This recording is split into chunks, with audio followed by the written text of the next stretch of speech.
ætla bara að byrja á því að bjóða alla velkomna og ég svona fyrst og fremst áður en við byrjum í alvöru þá ég svona bara að kanna hvort að streymi sé að virka og svona.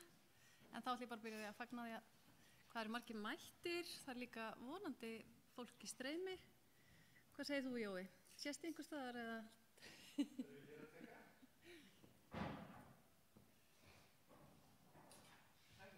Þið megið bara halda áfram að vera að fá okkur kaffi og svona aðeins að prófa kerfið þarna í byrjun.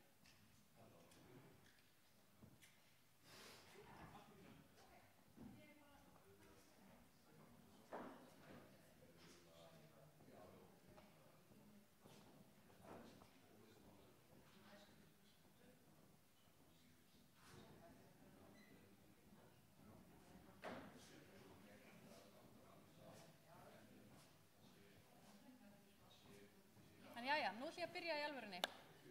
Ég heiti Þorbjörg Sandra Bakke og með mér Jóhannes Bjarki Tómasson Spontansis.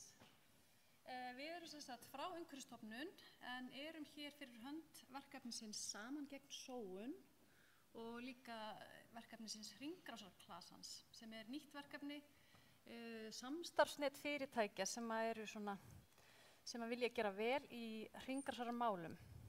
En ástæða þess að við erum hér í dag og þið hér með okkur að við ætlum að leggja grunninn að nýrri stefnu Saman gegn sóun. En Saman gegn sóun úrgangsforvarna stefna. Ráðherra. Og þá alveg gott að fara yfir hvað eru úrgangsforvarnir. Og við ákveðum bara að skella upp bara hérna mjög plain útskýringunni en svo mun hann Jói fara betur yfir þetta eftir. En úrgangsforvarnir eru ráðstafanir sem gerðar eru áður en efniviður eða vara orðin að úrgangi og miða að því að draga úr magni úrgangs í fyrsta lagi, neikvæðum áhrifum úrgangs á heilsu og umhverfi og skaðlegum efnum. En við förum miklu betur í þetta eftir. Saman gegn sóun partur af stærri stefnu sem heitir stefna í 8 hringrásarhagkerfi.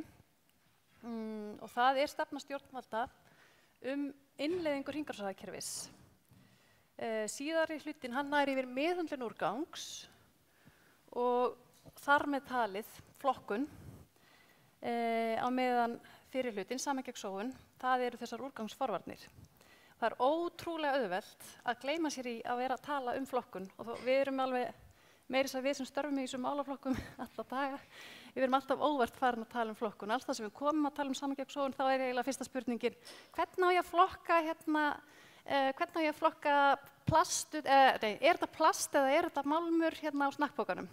Þannig að það endar eiginlega alltaf á því að það það sem fólk vil tala Þannig að við eiginlega vorum að hugsa hvort við ættum að hafa bara svona sektarbauk. Ef að fólk að tala flokkun í dag, þá þarf það borgarsekt. Við Jói erum alveg bara mjög sek að vera, við gætum borgað fyrir veitingarnar í dag, en við ætlum að reyna. En ég samt bara grínast, þið borgið auðvitað ekki sektir af því að auðvitað fléttast þetta allt saman, en við ætlum að reyna að halda ykkur úrgangsforvarna megin. En það hefur bara margt gerst á síðustu árum í verkefninu Saman gegn sóun. Stefnan í raun frá 2016 og það sem við höfum verið að gera, það ýmislegt. Við höfum verið með málþing, við höfum gert alls konar leiðbeiningar fyrir fyrirtæki og einstaklinga, við höfum verið með herferðir, við höfum verið með verðlaun sem að lyfta upp því sem vel gert, sem heitir Bláskilin og hefur snúist aðallega plast. Við höfum verið með hackathon og bara ýmislegt fleira, mikið í útvarpinu. En það sem við höfum hingað til gert, það hefur kannski fókusað mest á vitundavakningu. Og það var alveg bara þörf á því á sínum tíma og kannski alveg ennþá þörf á því, en við finnum að bæði fólk og fyrirtæki þau vilja fara meira bara í aðgerðir. Þannig að það var alveg gott að hafa það á bak við eyrað, við erum komin á stað, en við þurfum kannski að færa okkur ennþá meira yfir eitthvað konkrétt. Þannig að, já, að því að við finnum það að fyrirtæki og fólk þau vilja hafa raunverulega áhrif. Og kannski partur af því hvað fyrirtæki hafa verið að stíga þétt inn og búin að vera í auknum mæli að leita til okkar að þessi hringrásarklasi verður til. En eins og ég sagði kannski áðan, þá hann svona samstarfsnet fyrirtækja sem vilja gera vel. En svona þegar ég hér fyrir norðan, þá leitar hugur minn alltaf til tilbaka til svona árana 90-95, en þá bjó ég einmitt hér, eða réttara sagt á Dalvík. Og það alveg gott að hugsa aðeins tilbaka til þess tíma, því það var rosalega margt sem var í gangi þá sem var kannski svolítið jákvætt þegar kemur úrgangsforvörnum. Það var svona aðeins kannski rólegra samfélag, búðir voru opnar skemur, það var eiginlega auðveldra að gera við götin á njánum á buxunum mínum, eða já, það segja, foreldrum mínum fannst auðveldra að gera það heldur en að fara og kaupa nýtt. Við vorum bara, þú veist, tókum slátur og það var mikil nýtni í gangi, þannig að það var margt gott í gangi þá. Og svona, hvað ég segja, sterkur hvati og vilji til að fullnýta. Það var ekki allt frábært og margt sem við erum að gera í dag betra. Það var kannski meðvitund skaðsemi alls konar efna, meðvitund loftslagsbreytingar og alls konar var minni þá en í dag. Þannig að á þessum degi þá finnst mér gott að hugsa bara svolítið aftur í tíman hvað var gott í gangi þarna 90, 95, jafnvel fyrr, þeir sem munið lengra tilbaka. Hvað gott sem við erum að gera í dag og hverju þurfum við að bæta við. Þannig að við ætlum svona saman að móta framtíðina hér og hugsa bara hvert viljum við fara. Því það ótrúlega mörg skemmtileg tækifæri sem felast í hringrásarhagkerfinu og úrgangsforvörnum. En ég ætla nú ekki að tala meira þetta og 10. áratugartíðin, en fara aðeins yfir dagskrána. Þetta verður þannig að Jói, samstarfsfélagi minn, hann ætlar að tala samhengjasóun og útskýra aðeins betur þessi hugtök, fara yfir stöðuna á Íslandi og fara bara gegnum leiðir og þú veist, hvaða ávinning úrgangsforvarnir geta haft í för með sér fyrir fólk og fyrirtæki. Síðan ætlum við að fá smá bara innblástur af því sem að fólk að gera og heyra því sem að gerast hér á þessu svæði. Og eftir það, þá förum við í samtali aðgerðir. Streyminu lýkur þegar erindin búin, en við munum fara yfir það hvernig þeir sem eru í streymi geta komið með tillögur að aðgerðum, en við hinn förum þá í svona samtal. En talandi 10. áratuginn, svona 91, 92, 93, það gerðist fleira gott heldur en að við vorum að nýta alls konar svona. Jóhannes Bjarki fæddist þá og hann veit miklu meira en við flest úrgangsforvarnir. Þannig að þú mátt taka við, Jói, og segja okkur meira.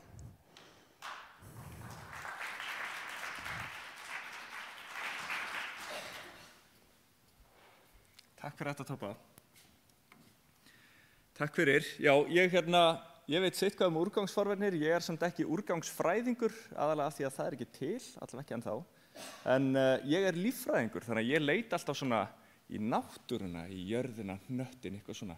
Af því jörðin hið fullkomna hringrásarhagkerfi. Þegar ég fæddist, þannig 93, sem Tobba minntist á, þá vorum við með sömu auðlindir á jörðinni eins og við erum með núna. En við notuðum þær allt öðruvísi. Og þetta sömu auðlindir og við verðum með áfram, það bætist ekkert við og það fer ekkert út úr kerfinu. Það bara spurning hversu gáfulega við nýtum þær. Þannig að fyrir mér finnst mér gott að hugsa bara jörðina sem lokað svona hringrásarhagkerfi. Það engin úrgangur í náttúrunni, eða það allavega ekkert sem fer til spillis. Allt nýtt. Það svona innspóðið sem ég fer með inn í svona úrgangsforvarnar mindsetið, getum við sagt. Við erum að miða í áttina að hringrásarhagkerfi, þar sem engin sóun og þar sem ekkert fer til spillis. Það þetta svona svolítið kannski dramatískt markmið. En við erum ennþá á leiðinni þangað. Þegar ég fæddist 93, þegar Tobba var að rölta á Dalvík, að þá vorum við stödd lengst til vinstri. Við vorum í línulega hagkerfinu, það var alveg bullandi 90s. Við notuðum allt svona, þú veist, við vorum kannski mikið af því sem fór í tunnuna, skilurðu, að það fór bara í ruslið, fór beint í urðun og var ekkert notað frekar. Það var bara grafið og gleymt, sko. Síðan byrjuðum við að fara í áttina að endurvinnsluhagkerfi, sáum við getum nýtt auðlindirnar okkar betur, við gátum fara að endurvinna plast eða pappír og því fyrir norðan auðvitað langt á undan okkur fyrir sunnan í þessu. Við viljum sem sagt fara enn lengra, við viljum fara í hringrásarhagkerfi þar sem við erum að sníða burt úrgang, við erum að koma í veg fyrir að hlutir verði að rusli til að byrja með. Ok, það planið okkar. Við ætlum að tala úrgangsforvarnir í dag. Það ekki orð sem einu sinni í orðabókinni, held ég. Þannig að það ekkert við því að búast að allir viti hvað það og eins og Tobba sagði, við erum ennþá að setja í sektarbaukinn sjálf, sko. Þannig að það er ágætt kannski, ég ætla að útskýra eins og ég get hvað úrgangsforvarnir eru og hvað þeir eru ekki. Og ég veit að fólki finnst mismunandi, þú veist, að nota hérna mismunandi tól til að læra þetta, þannig að ég seti upp hérna einhverja myndir og segi og svona, en hérna þið spurjið síðan bara eftir ef að það er eitthvað sem er óljóst, eða gera svona eitthvað, svona svip og þá sé ég eitthvað, ok, ég er ekki að útskýra það nógu vel. Úrgangsforvarnir eru allt sem er fyrir ofan strik hérna. Þannig að þegar hlutur er orðinn að úrgangi, þegar við erum búin að losa okkur við hann eða við erum búin að ákveða að við ætlum að losa okkur við þetta eða þetta er eitthvað sem við verðum að losa okkur við, þá er hann orðinn að úrgangi og hann er bara fyrir ykkur úrgangsmeðhöndlun.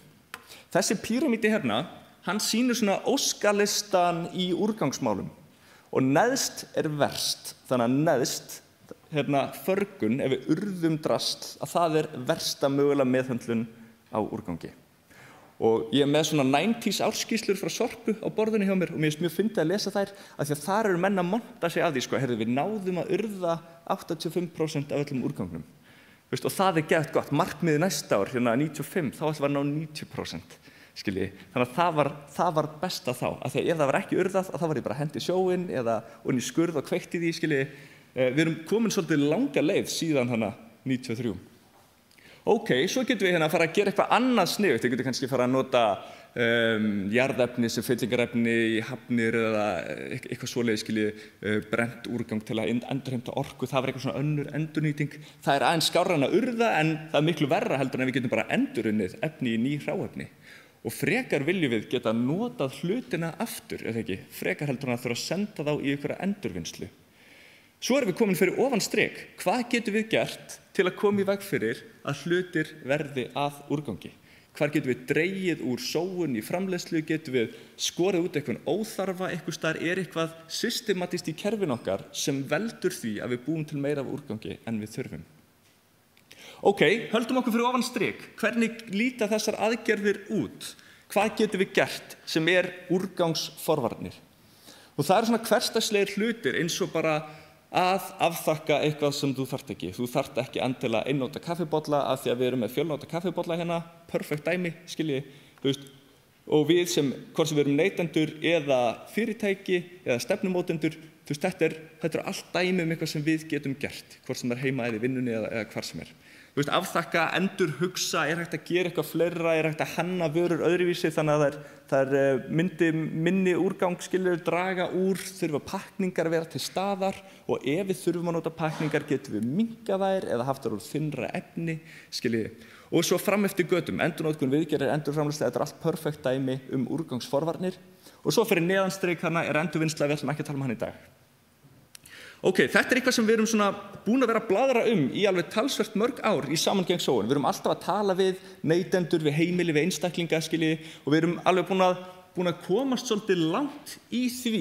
Þetta er svona dæmi úr viðhorfskönnun sem við gerum alltaf reglulega. Ég held að á 2-3 ára fresti gerum við svona viðhorfskönnun í umhverfismálum og eitt af því sem við spurjum er hversu mikið eða lítið reynir þú að lágmarka magn matar og drykkjar sem er hent á heimilinu? Basically hversu mikið af úrgangsforvörnum í matarsóun, þú veist, hvað ertu mikið að pæla í því? Og þið sjáið þarna að nánast allir segjast pæla meðal mikið eða meira í því, skiljið. Þannig að þetta er greinilega eitthvað sem er ofarlega í huga hjá fólki. Meira svo að þeir sem að pæla fremur lítið eru þá allavega að hafa þetta bak við eyrað. Það er eiginlega bara dökkrauða sneiðin sem eru þeir sem eru lítið eða ekkert að pæla í þessu. Hvað er mikil matarsóun á heimilinu? Þetta eru sko 99,1% sem er allavega eitthvað að pæla í hversu mikil matarsóun er á heimilinu. Það eru sko fleiri en að horfa á skaupið, skiljiði. Þetta er eitthvað sem fólk er meðvitað og fólk fer ekkert bara eitthvað í vinnuna og hættir þá að pæla í þessu. Þetta er eitthvað sem fólk er orðið meðvitað en það vantar kannski systematíska hvata eða einhver nudge einhvers staðar. Ok, þannig að fólk er meðvitað. Við sjáum líka í einhverjum úrgangsflokkum að þar erum við að ná einhverjum árangri. Magn úrgangs er að minnka. Eitt gott dæmi hérna er textíl. Textílmagn, það sem fór í ruslið hjá okkur, það fór vaxandi til ársins 2016 og síðan þá hefur það verið að dragast saman. Og við erum búin að nota sömu aðferðafræði til að mæla þetta hérna í talsvert langan tíma, þannig að þetta eru allavega niðurstöður sem eru kerfisbundnar. Við náum ekki að mæla allt hagkerfið, skiljið, þannig að það geti verið einhverja gloppur þannig í tölfræðinni. En við erum allavega að sjá þannig að trendið er á niðurleið og hefur verið á niðurleið síðan 2016 fólk allavega að pæla í því hvað það hendir mikið af fötum. Ok, við erum búin að ná vel til neytandans, til almennings og fólk orðið meðvitað það, við sjáum jafnvel hegðunni byrjuð að breytast. Þess vegna svo spennandi að hafa fyrirtæki að borðinu hérna í dag, af því við finnum, við erum ekki búin að ná nógu vel til þeirra og fyrirtæki hafa líka verið að kalla eftir því að fá meiri aðkomu, hafa meira það að segja, hvernig úrgangsforvörnum sinnt, hafa áhrif á stefnumótun og svoleiðis. Myndin sem ég sett upp á skjá hérna, hún sýnir magn úrgangs á Íslandi 2015. Allt þetta dökkbláa sem merkt rekstrarúrgangur, þetta allt bara hreinn úrgangur frá fyrirtækjum og þetta oft úrgangur sem frekar auðvelt að koma í frekara meðhöndlun. Hann fellur til í miklu magni og yfirleitt tiltölulega auðvelt að koma í einhverja góða meðhöndlun eða koma í veg fyrir að hann falli til. Allt þetta græna, þetta úrgangur frá heimilum og frá smærri fyrirtækjum og allt þetta gula að þetta svona þessu kvöldum úrgangur frá mannvirkjagerð eða byggingar og niðurrifsúrgangur. Ekkert vera eitthvað að obsessa yfir þessari gulu súlu, mest á sig bara möl og sandur og grjót sem svona kannski frekar verðlítill úrgangur en hann fellur til í miklu magni. En pointið mitt á þessari glæru ekki eitthvað að sýna að einhver sé að standa sig vel að illa eitthvað svoleiðis, það alls ekki þannig. Það mjög eðlilegt að myndin sé svona, auðvitað fellur langmest til af úrgangi hjá fyrirtækjum sem í framleiðslu og neytendur geta haft einhver áhrif en fyrirtæki með sinni stefnumótun geta haft enn meiri áhrif hér. Þess vegna áhugi hjá okkur að ná betur til fyrirtækja og við finnum að það áhugi til staðar. Ok, talandi það, hvað ætlum við að gera í dag? Við erum með þessa stefnu nú þegar saman gegn sóun. Þetta ég að segja gamla stefnan, ótímabært að segja það. Þetta stefnan sem við erum að endurskoða núna. Hún skipt upp í svona efnisflokka að mestu leyti. Hún tók gildi þannig 2015, ekki? Jú, 2016. Þar byrjuðum við á matvælum og tókum fyrir einn efnisstraum í einu og hver efnisstraumur var í 2 ár. Þannig að þarna settum við nefið ofan í matasóun, við sem vinnum á umhverfisstofnun og í saman gegn sóun. Við fórum að obsessa við því búið til fræðsluefni og kennsluefni fyrir skóla og halda námskeið og fara í viðtöl og svona alls konar. Og síðan, ok, við erum búin með matasóun, höldum áfram, næsta mál, plast, skiljiði.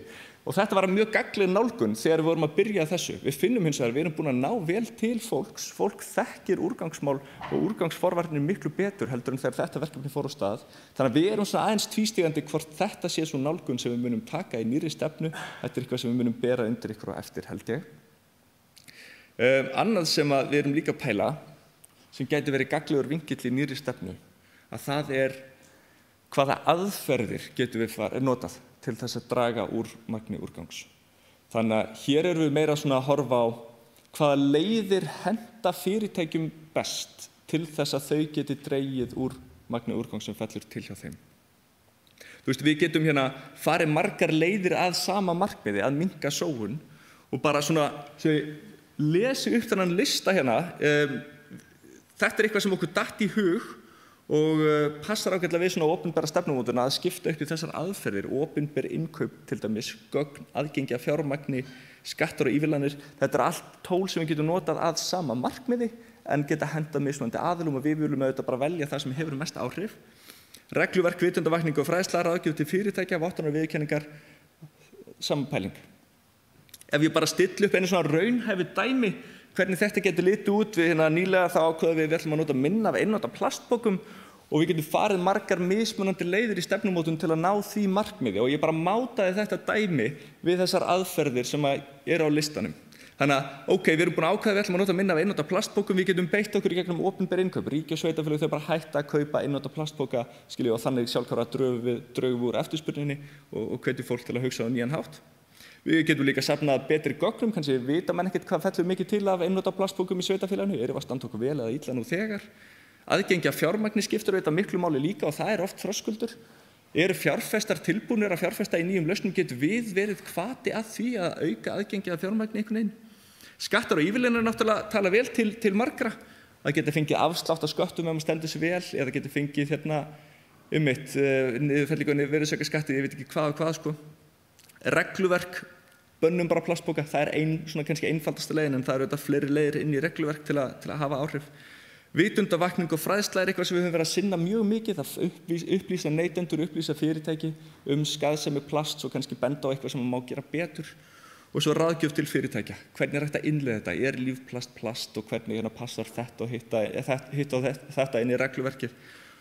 Og svo auðvitað þannig í lokin vottanir og viðurkenningar. Hægt að fá svona kannski skýrari skilaboð hvað góð lausn og hvað ekki? Getum við veitt ykkur verðlaun fyrir þá sem að gera vel, lyft ykkur upp á samfélagsmiðlum með eitthvað svoleiðis sem að standa sig vel og viljum vekja athygli á? Þetta eru allt leiðir að sama markmiði, að minnka notkun á einnotaplasti. Ok, þetta eitthvað sem við ætlum að pæla í á eftir. Í millitíðinni fáum við nokkur erindi, en ég ætla bara að skilja ykkur eftir með svona þessa pælingu að við náttúrulega, ég þarf ekki að segja ykkur, við eigum takmarka magn af auðlindum, við vitum það öll sko, en það alveg bara kominn tími til að pæla í því í praktík, ekki bara í hugmyndafræði. Þú veist, neytendur og bara fólk yfir höfuð, öll hérna inni vita að við erum að sóa of miklu. Þetta eitthvað sem fólk veit, fyrirtæki vita líka, fyrirtæki að kalla eftir í að fá aðkomu að þessu hjá okkur, þannig að það einhvern veginn, það allir klárir. Evrópusambandið sko á fullu að dæla út regluverki, við höfum aldrei séð þau vinna jafn hratt í neinu eins og þau að vinna í úrgangsmálum núna. Þannig að regluverkið á leiðinni hvort þið Þetta að fara að koma til okkar, þannig að það ágætt að við bara setjum okkur í stellingar og gerum vel, því þarna hægt að draga úr sóun, það hægt að auka verðmæti í hagkerfinu okkar. Og það enginn sem fylgjandi sóun. Það geta allir verið saman borð í þessum báti, sko. Þannig að ég bara hlakka geðveikt mikið til að brainstorma með ykkur eftir.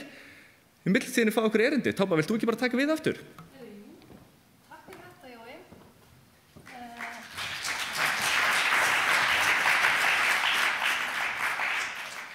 Þetta, setur okkur í stellingarnar á eftir, en svona áður en við förum af stað í að dæla út hugmyndum og tala saman, þá ætlum við að fá alls konar innblástur og ég ætla að byrja á því að fá Albertínu frá sambandi sveitarfélaga á Norðurlandi eystra til að tala um hringrásarhagkerfi á Norðurlandi eystra. Þannig bara gjör svo vel.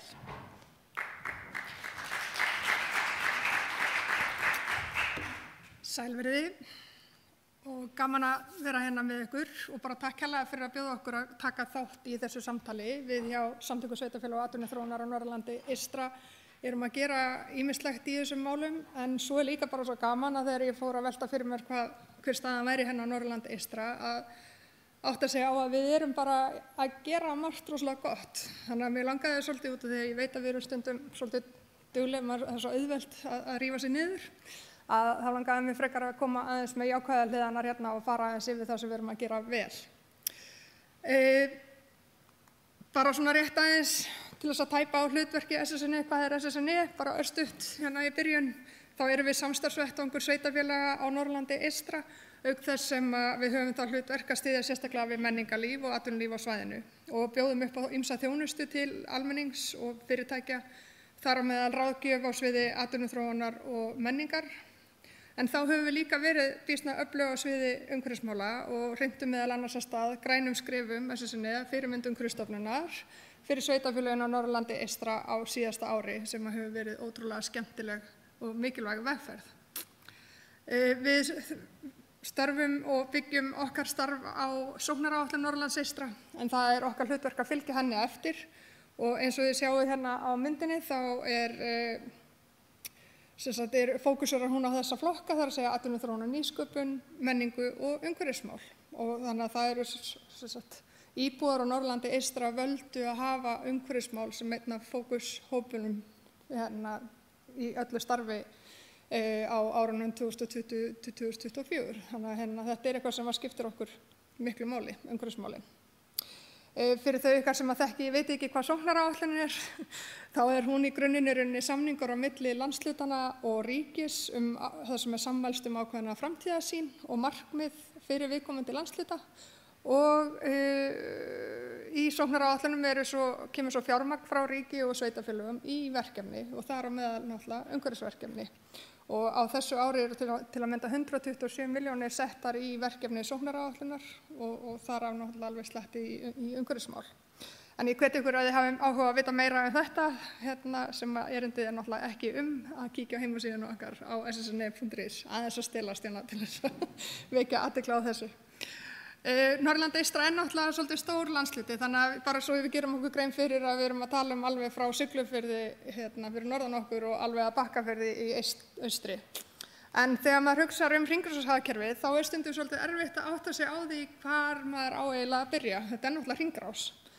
En það náttúrulega fegurðin líka við hringrásina, það má í rauninni byrja hvar sem og ná samt alltaf árangri þó að árangri sé ólíkur eftir í hvar við byrjum. En hérna í þessari kynningu þá langaði mig að fara svolítið vítt og breitt sviðið til þess að gefa ykkur smá tilfinningu fyrir stöðunni hérna á Norðurlandi eystra.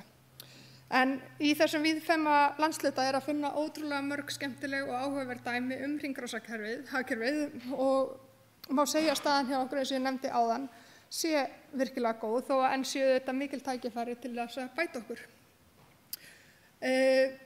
Ég ætla að stikla inn á stóru í framhaldinu og ég vonaði fyrirgefið mér að ég örugglega að gleyma einhverjum frábærum dæmum en þau koma þá kannski líka fram í umræðinu á eftir.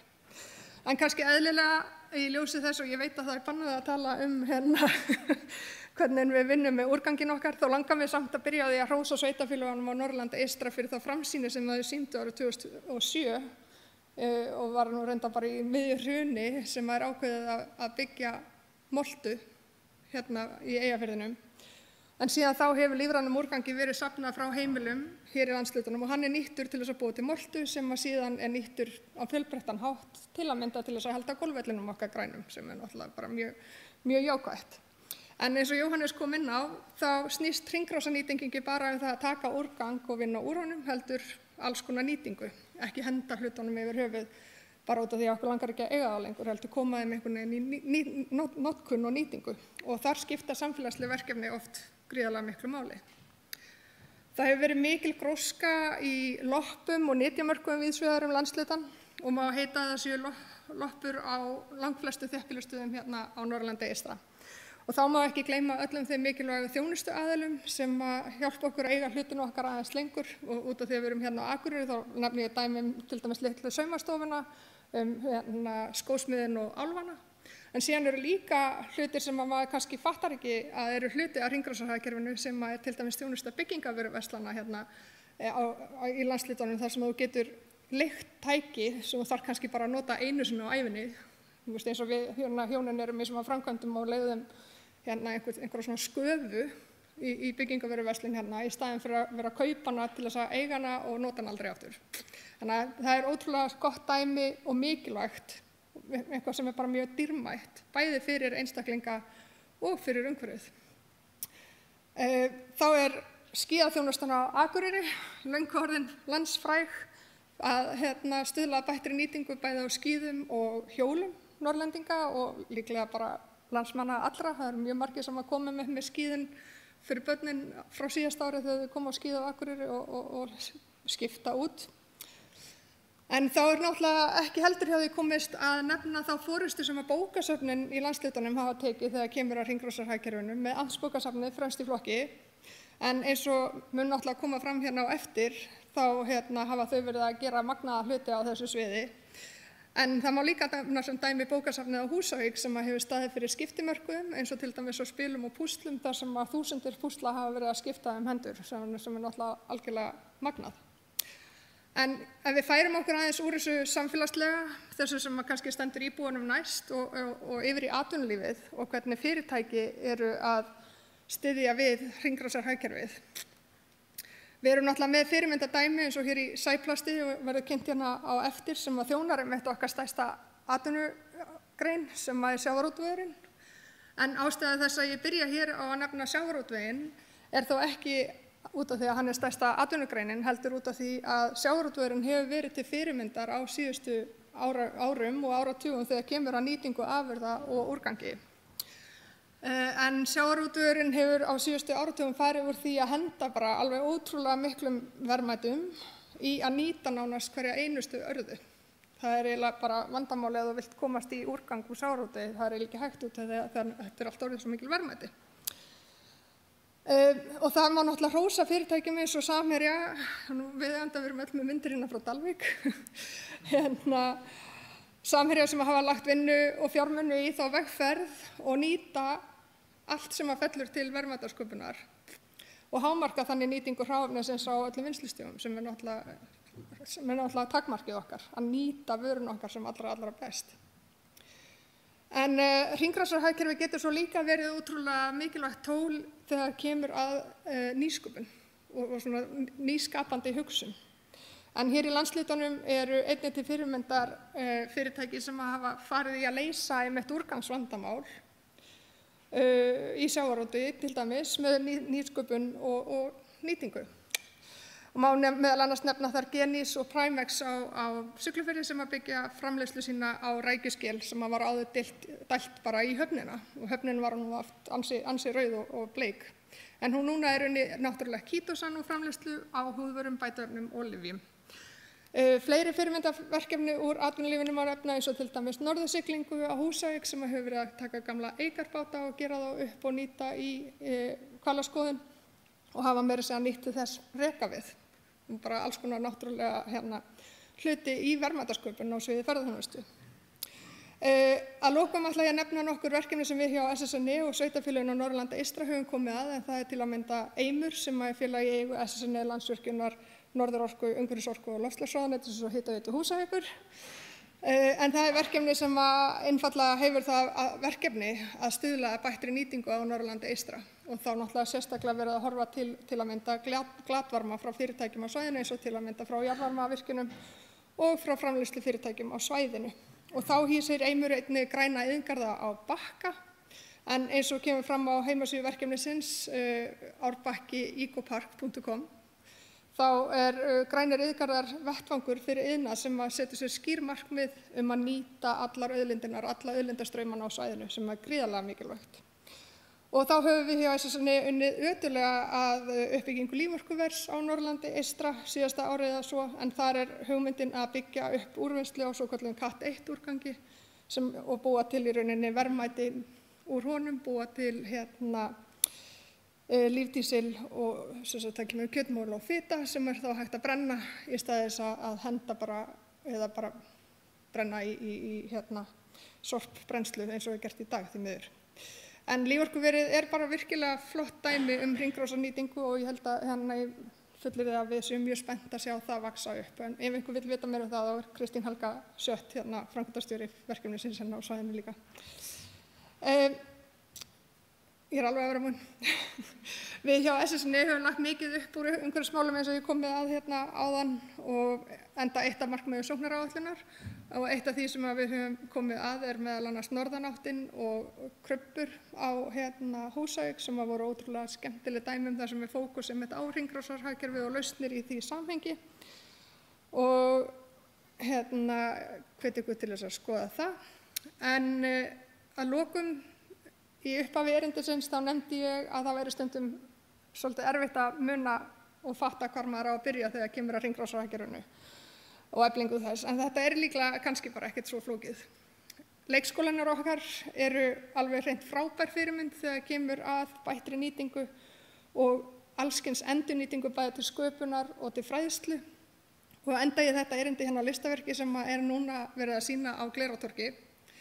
Listaverk sem voru unnin af börnunum á Tröllaborgum. Og þarna sjáum við dæmi fjölbreytta nýtingu á ýmsum hlutum sem mér hefði allan kannski ekki dottið í hug að nýta á þennan hátt. Þetta eru allt frá eggjabökkum til klósepappírúlla og kaffipoka. Og það er líklega þarna sem við eigum akkurat að byrja. Það er þarna strax á leikskólanum að innleiða mikilvægi þess að nýta og endurnýta og sóa ekki. Hvort sem til verðmætasköpunar eða einfaldlega til sköpunar, til auðgunar samfélagsins og okkar og náttúrulega heimsins alls. En annars bara þakka ég kærlega fyrir mig.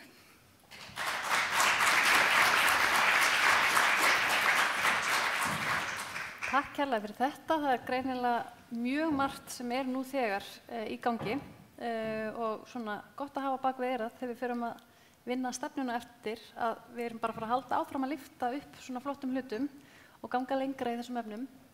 Og það er svo gott einmitt að sjá að stjórnvöld og þá eins og sveitarfélög hvað þau eru að stíga þétt inn í þennan málaflokk. Að því eins og Jói kom inn á áðan þá er þetta náttúrulega samspil. Einstaklingar eru margir hverjir komnir á stað, meðvitundurinn er til staðar, fyrirtækin vilja stíga þétt inn og þá náttúrulega alveg geggjað ef að sveitarfélögin styðja við þetta, þannig að þetta hangir allt saman. Þetta held ég að við þurfum að hafa bak við eyrað þegar við vinnum að stefnunni á eftir. En við ætlum að halda áfram bara að fá smá inspirasjón, heyra hvað hægt að gera meira, hvað meira flott í gangi, hvað hægt að gera. Og eins og þið þekkið nú örugglega flest, þá eru geggjaðir hlutir að gerast í Amtsbókasafninu.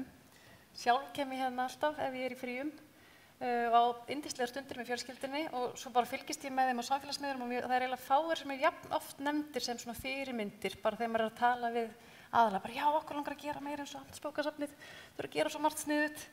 Þannig að það verður klárlega innblástur að heyra meira. Þannig að Hrönn, þú mátt bara taka við og segja okkur.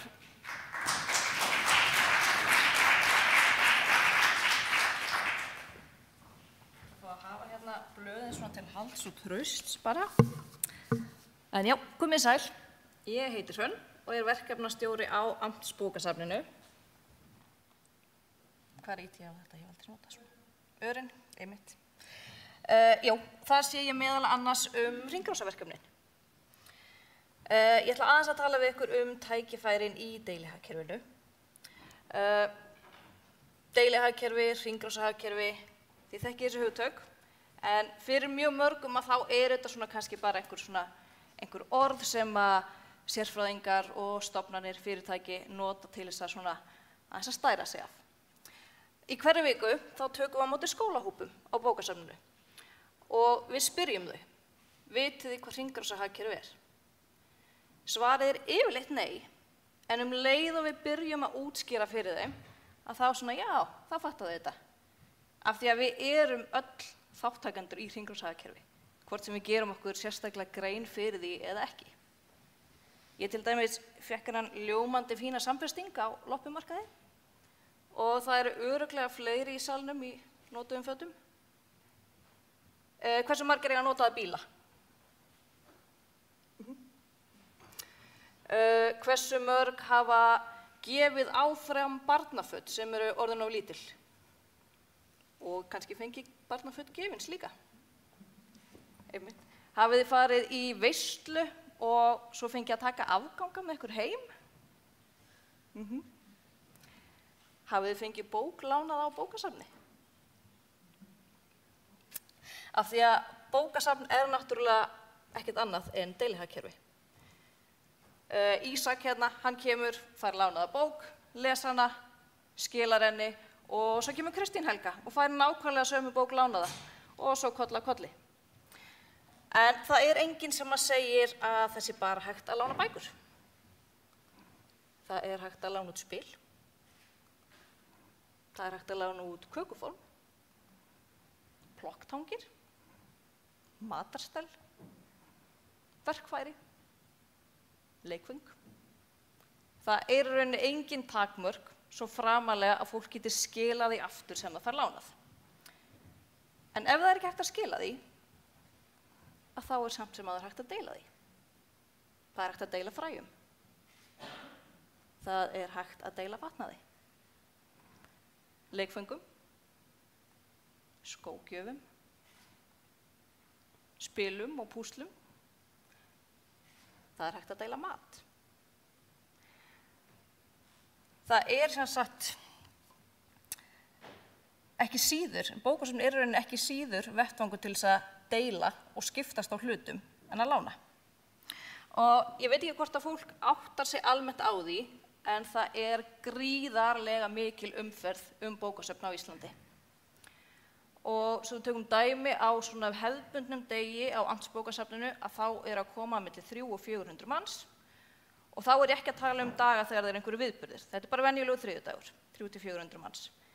Þannig að við getum ímyndað okkur hvaða áhrif það hefur á úrgangsmál þegar 300 til 400 manns hafa á hverjum degi aðgang að vettvangi þar sem hægt að fá lánað, þar sem hægt að gefa hluti áfram, þar sem hægt að fá hluti í staðinn fyrir að kaupa þá.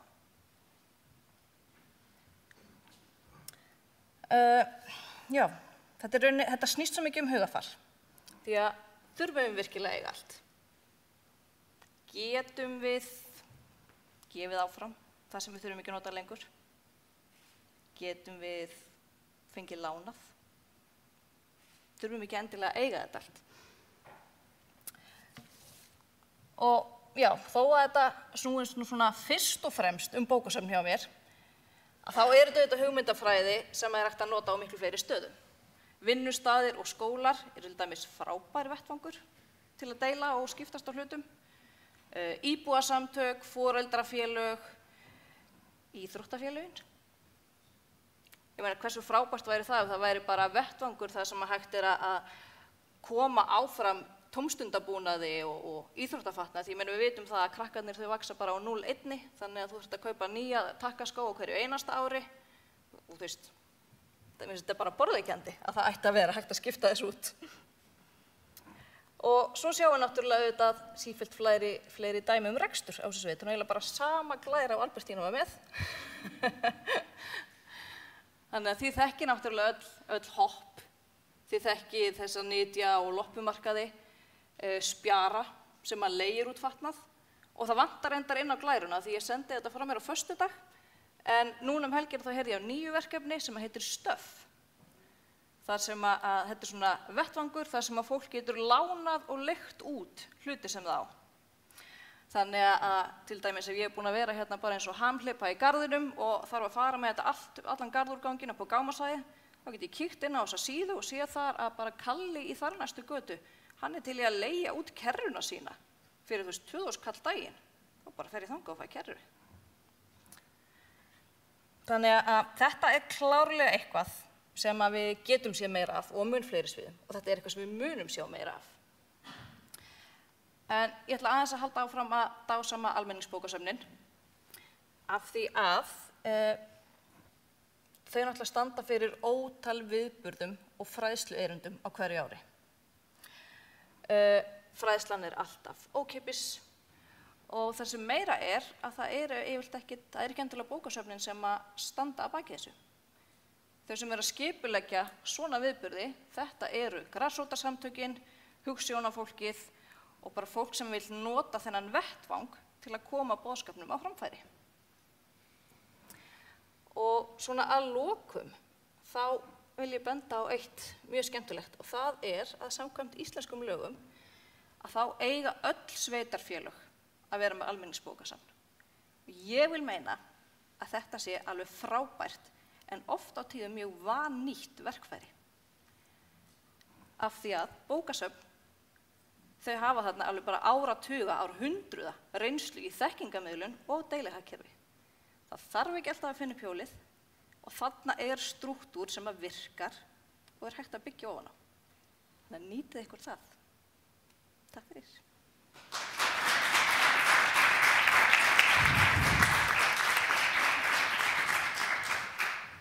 Já, geggjað.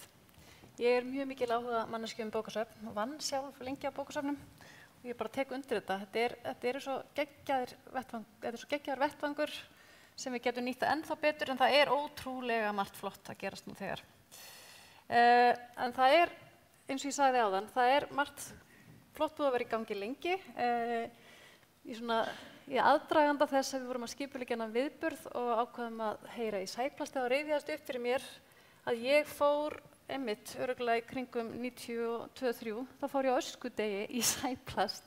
Á öskudegi, þetta gæti verið að slá eitthvað saman hjá mér, í einhverjum gömlum trúðabúningi sem ég hafði erta frænku minni, þannig að það var svona þessi hugsun í gangi. En við fórum í Sæplast og ég man að strax þá fann maður og svona heyrði og lærði að þetta var fyrirtæki sem var með svona framtíðarhugsjón. Það hugsa fram í tíman, vildi gera vel og jafnvel þó að ég hafi verið þarna kannski 7-8 ára gömul, þá var ég bara svona, ok, geggjað, hér er eitthvað fyrirtæki sem að bara svona, og þetta var fyrsta sinn sem ég sá einhvern svona bara fullorðna einstakling að vera að lýsa framtíðinni, einhver svona framtíðarsýn. Þannig að það er ótrúlega gaman að sjá að það er ennþá staðan hjá þeim. Þau eru bara á ákveðinni leið, þannig að við erum svolítið spennt að fá næsta erindi. En það er hann Arnar Snorrason frá Sæplasti sem ætlar að segja ykkur á halda erindi, segja ykkur frá Sæplasti og erindið heitir að halda samkeppnisforskoti á alþjóðamörkuðum í 40 ár á forsendum umhverfis. Það bara gjörðu svo vel.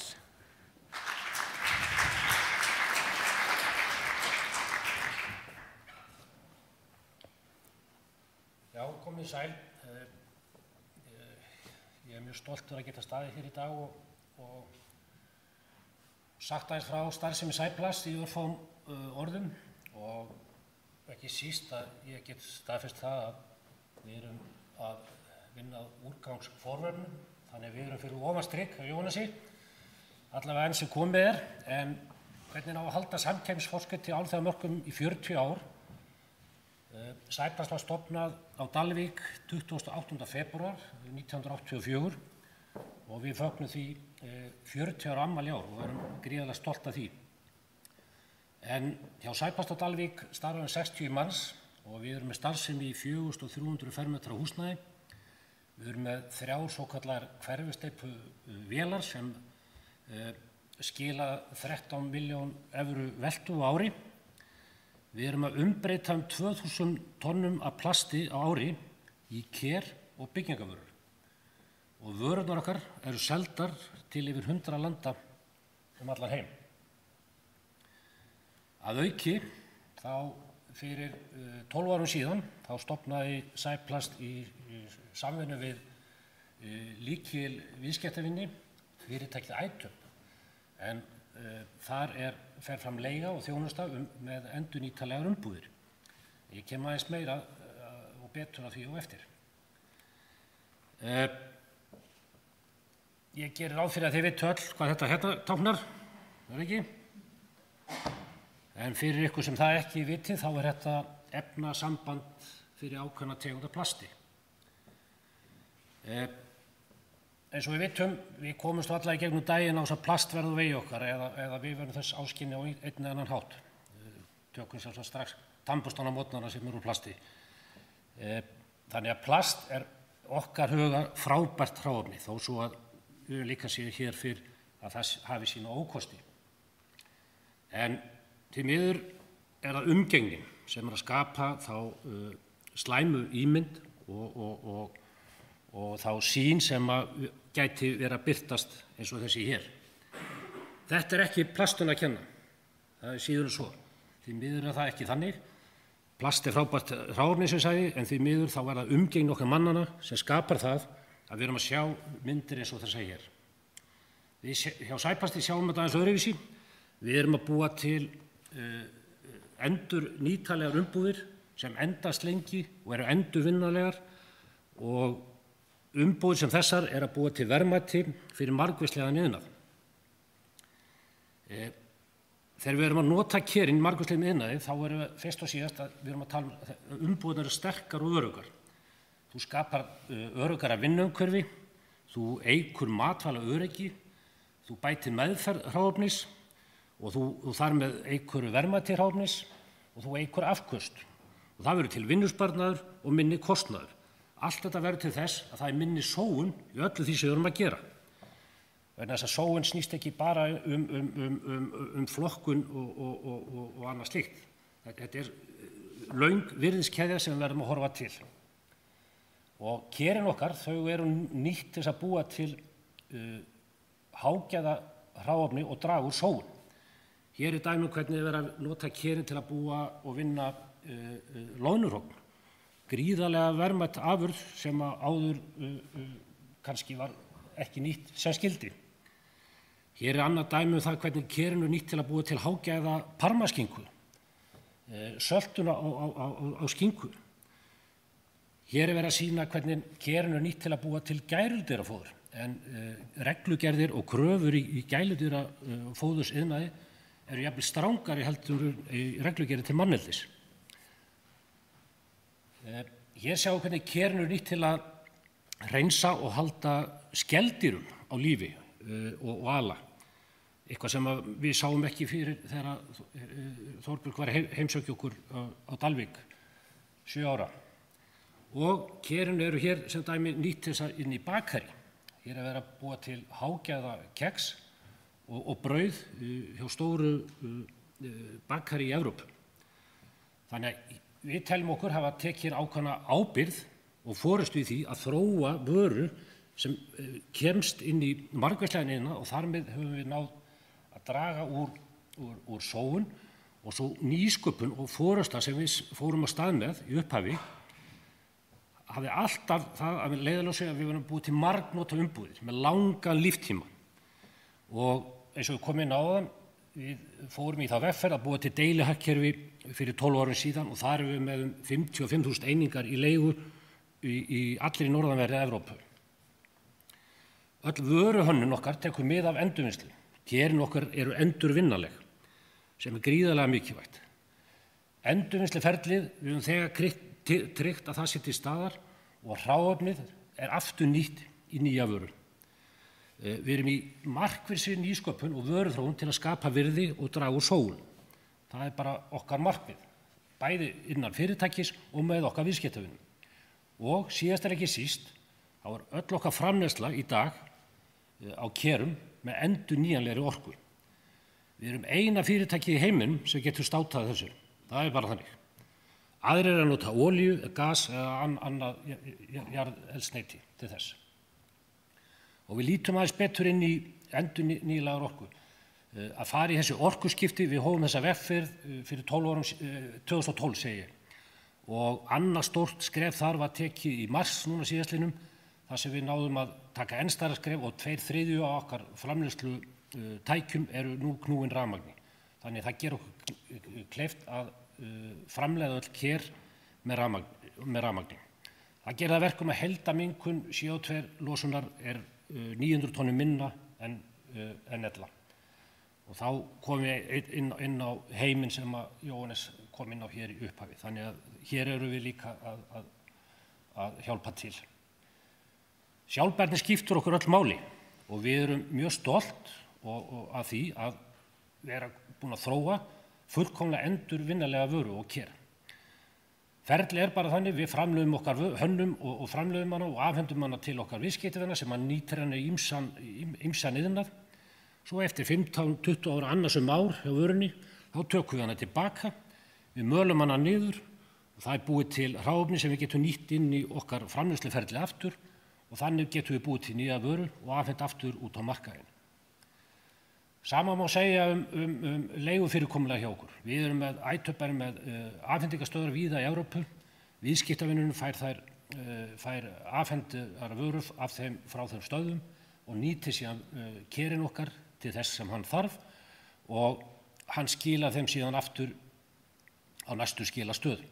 Það eru kerin þvegin, það gert við þau ef einhver slys hafa orðið og það fer fram gæðamat og ef að kerin orðin það lúin og þreytt, þá eru þau endurunnin og fara inn í fyrrnefnd endurvinnsluferli. Þannig höfum við tekið ábyrgð á því að bæði deila og loka þeirri hringrás sem nauðsynleg og tekið ábyrgð á því sem við erum þeirri þjónustu sem við erum að veita. Það líka gaman að máta starfsemi Sæplast vel, hvernig það tengist vel heimsmarkmiðum Sameinuðu þjóðanna. En ef við bara stiklum aðeins á nokkur þeirra hér, að þá Sæplast vaxið og dafnað frá stofnum og með skýr framtíðarmarkmið sem skapar góða atvinnu og hagvöxt. Þar við farið framsækin hönnun og framleiðsla á endurnýtanlegur og endurvinnanlegum umbúðum frá stofnun. Sæplast með starfsemi í litlu samfélagi, það skapar þar verðmæt og fjölbreytt störf sem ekki sjálfgefið.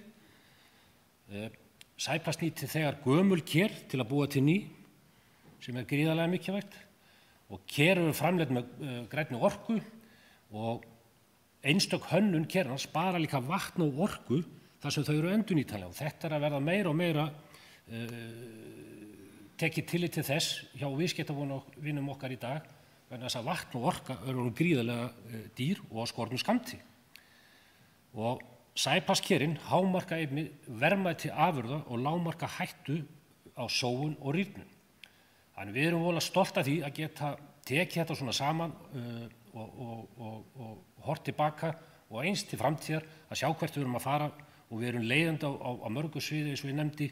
Við erum eina fyrirtæki í heimi sem getur státað því að nota raforku í framleiðsluna og einnig erum við eina fyrirtæki í hverfisteypu iðnaði sem við fara að taka tilbaka vörur og endurvinna og nýta aftur í nýja vörur. Ég ætla bara að loka þess á því með því að skila kveðju frá einum samstarfsmanni mínum, en þegar vissi að þessum viðburði hér í dag, Hann búinn að vera starfsmaður Sæplast í 39 ár, hann mista fyrsta árinu. Þá laumaði hann tölvupósti tíminn og sagði: það fagnaðarefni og fróun fólgin í slíkri þróun og fullvissa klár að í 40 ár hefur Sæplast unnið gegn sóun. Takk fyrir.